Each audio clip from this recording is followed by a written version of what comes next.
Nous sommes à Boukini, ville proche de Troissy, en périphérie d'Épernay, le cœur même de l'industrie viticole, dans la région du Grand Est en France.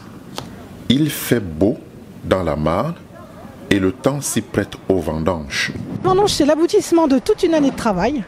Donc on fait la récolte de tout ce qu'on a cultivé pendant toute l'année. La vendange, c'est ça. C'est le moment, le passage en fait entre le travail de la vigne au travail de la cuverie. Tout est dans la tête. Ah oui. Une fois l'an, c'est le grand moment des récoltes. Sur des milliers d'hectares et à perte de vue, les viticulteurs s'attellent à la tâche, une tâche pas toujours facile. Moi c'est pour la première fois ici. La première fois, ça fait mal au dos, mais après, on s'habitue. C'est un plaisir de le faire, mais après, le dos.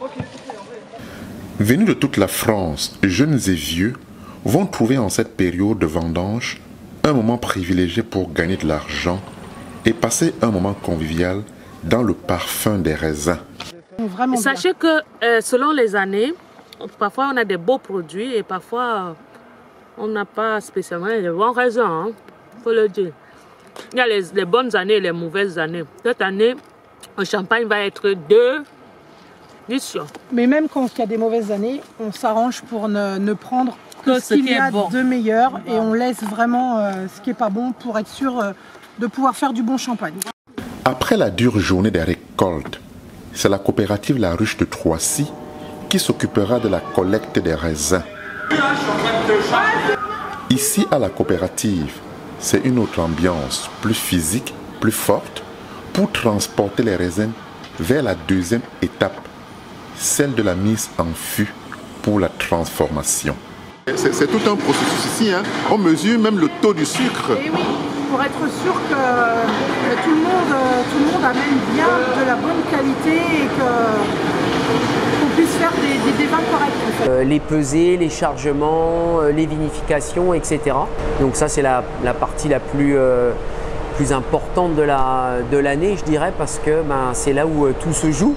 Une étape dense qui nécessite beaucoup de concentration et un savoir-faire unique à la française. Ces raisins, moi j'ai des exigences en termes de qualité, je veux qu'ils soient à un certain degré, je veux qu'ils soient sains, qu'il n'y ait pas de maladie, que les raisins soient les plus équilibrés entre l'acidité et le sucre. Et à ce moment-là, ils me transmettent le relais. Ils me transmettent le relais parce qu'ils ont travaillé pendant 1 an pour faire pousser ces raisins et ils me les confient pour que j'élabore les champagnes qu'ils m'ont demandé d'élaborer pour eux. Et donc au quotidien, jour après jour, on a des raisins qui sont à bonne maturité, qui sont ramassés par les vignerons, qui nous les amènent, on les presse, on les écrase et ce jus de raisin, on le vinifie après le pressurage. Et quotidiennement, on répète tous les jours ce travail-là.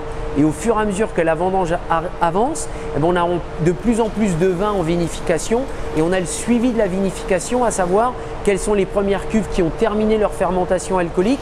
Autant dire, quelles sont les cuves dans lesquelles le jus de raisin est devenu du vin. Et on a tout un tas de travail à faire sur ce vin-là. Il faut que les cuves soient toujours remplies, il faut qu'elles soient à bonne température. On vérifie que les arômes qui se développent sont les bons. Si jamais on a des petites déviances organoleptiques, on baisse la température de vinification ou on l'augmente. On amène un petit peu de nutriments aux levures parce que certains arômes nous indiquent que la levure elle a un peu de mal à faire la fermentation alcoolique. Donc voilà, au jour le jour, tous les jours, il y a tous ces travaux qui sont à réaliser. Et puis le soir, on regarde si la quantité de raisin qui a été pesée correspond bien à la quantité de vin qu'on a dans la cuve et s'il n'y a pas eu d'erreur. Après cette étape qui va s'étaler sur de longues années de transformation, l'autre belle ambiance, c'est aussi un grand moment privilégié de partage, qui est le repas de vendange.